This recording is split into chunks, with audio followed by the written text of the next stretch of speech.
As we've said here many times, Bitcoin is not a revolution in money and banking. A revolution means returning to where you came from. Instead, Bitcoin is an evolution in money and banking. It changes the game so massively that the entire financial, monetary, and political systems have no idea how to deal with it.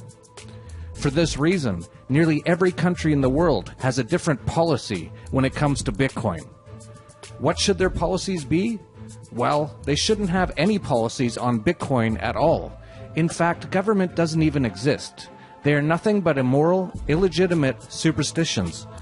Yet people still continue to pay their extortion fees called taxes and bow to illegitimate authority by lining up in curtain closets every few years to tick a box to legitimize the state.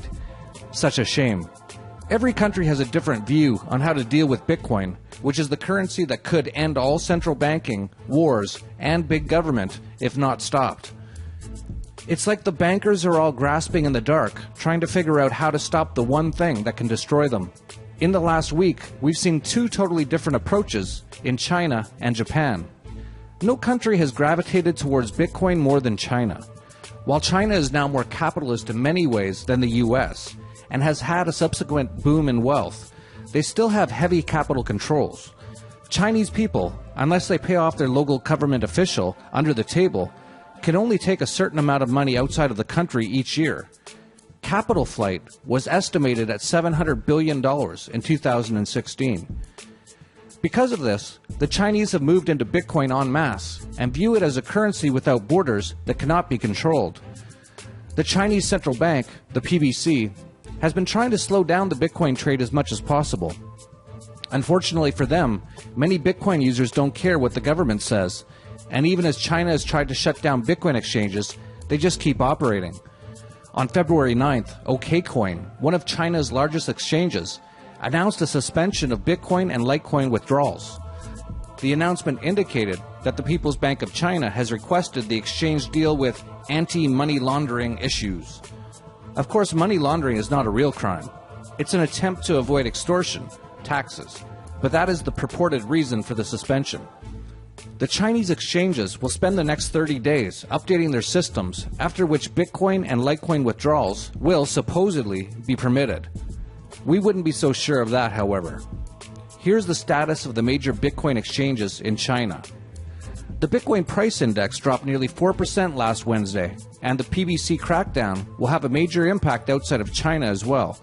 That's because China's Bitcoin trading platforms, China, OKCoin, and Huobi, managed over 90% of Bitcoin global trade. Meanwhile, in Japan, recent events with Bitcoin would seem to indicate almost the opposite governmental reaction. Japan has a new law that will make Bitcoins usable, for some, as legal tender. Companies hoping to deal in the new currency must submit to a long list of regulations to ensure that the coins are not being used for criminal activity. Companies must have $100,000 in reserve currency to use Bitcoin. Additionally, they must pay around $300,000 just to begin with. They must also tell the government about their activities on a regular basis and submit to regular external audits by the Japanese National Tax Agency. After doing all this, there is still no guarantee they will receive a license, even if they abide by government edicts. Plus, only the large corporations can afford to adhere to the requirements. That's often the way it is with regulatory authority. In fact, many are comparing the Japanese regulation with the fascist New York State Bitcoin licenses that all but make it impossible for almost any company to comply. While governments worldwide try to find ways to slow down or stop Bitcoin, Bitcoin sits near all-time highs and could be on the verge of spiking much higher. I'll be outlining my reasoning why Bitcoin could go much, much higher, as you'll see very soon in our next issue of the Dollar Vigilante newsletter, which you can get at dollarvigilante.com/subscribe. As well, we've recently published a book that provides you with the nuts and bolts of Bitcoin. It's called Bitcoin Basics, and you can see it in the links below. Bitcoin will also be a big topic of discussion at the upcoming Dollar Vigilante Internationalization and Investment Summit on February 24th. You can find out more about that at tdvinvestmentsummit.com. And after that, we invite you to stay a bit longer for Anarchapulco itself, the largest voluntarist conference in the world. It starts the following day and will be held under the same roof of the 5-star Hotel Mundo Imperial and finishes on February 28th with an entire day devoted to cryptocurrencies and blockchain technology called CryptoPoco. The currency wars are here, and we are at the front lines and winning.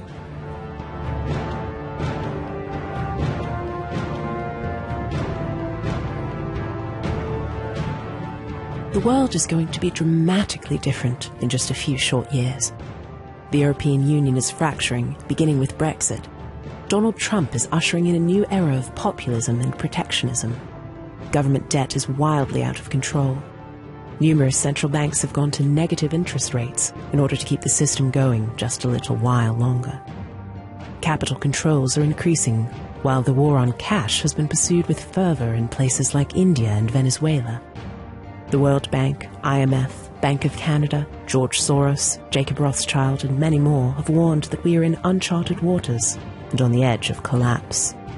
Putting your money in a mutual fund and holding it for 30 years will not work anymore. Jeff Berwick has been warning of this since founding the Dollar Vigilante with Ed Bugos in 2010, and his calls have been epic. He was the first prominent financial commentator to tell his subscribers and the public to get into Bitcoin when it was $3 in 2011. It is currently $800. What's your connection to Bitcoin?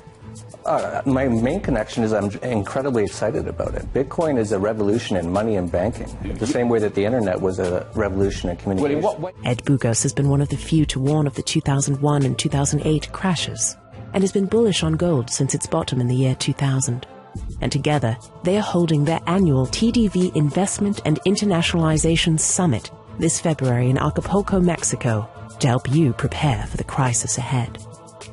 Last year at the TDV Summit, they warned of what was coming and gave advice that made attendees fortunes. This is why we're at where we're at, central banking. Give a man a gun and he can rob a bank. Give a man a bank and he can rob everyone. And, you know, we all grew up watching old westerns and people would rob banks. Now it's the good old days. Now banks rob you. Ed Bugos mentioned 3 stocks to buy. Agnico Eagle.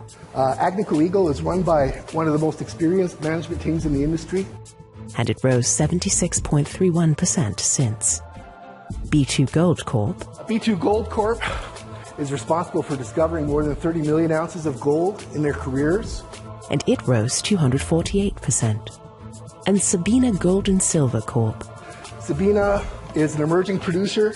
It then rose 147%. These are terrific calls, and this year you can expect more of them. Jeff Berwick and Ed Bugos will be surrounded with an all-star lineup of speakers, including author of The Creature from Jekyll Island, G. Edward Griffin, who will discuss the state of central banking today. The world's most respected silver analyst, David Morgan of The Morgan Report. Bix Ware of RoadToRuta.com on discovery of the truth behind our massively manipulated markets, and to help expose those who threaten our free market system. Chairman of the Gold Antitrust Action Committee, GATA, Bill Murphy, continues to expose the manipulation of the gold price by the gold cartel. Returning speaker Roger Ver, the Bitcoin Jesus, who recommended buying Bitcoin at last year's conference when it was below $400. It has since risen to over $1,000. Other speakers include Chris Casey of Windrock Wealth Management and Colin Cattell of Palisade Global, and many more. The TDV Internationalization and Investment Summit will be an all-day and evening event on February 24th, held in the 5-star Mundo Imperial Resort and Convention Center in Acapulco, Mexico.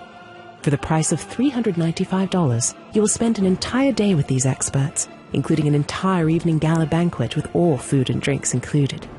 You can find more at tdvinvestmentsummit.com and register today because space is limited. And stay after the summit for the 4-day Anarchapulco conference with the world's biggest anarcho-capitalist speakers, investors, and entrepreneurs, including an entire day on blockchain, Bitcoin, and cryptocurrencies called CryptoPoco on February 28th. And for even more, Tone Vase will host a 2-day stock and cryptocurrency trading workshop after Anarchapulco called TDV Pro Trading Techniques on March 2nd and 3rd. It will be an entire week of activities, and it all starts with the TDV Internationalization and Investment Summit on February 24th. Register now.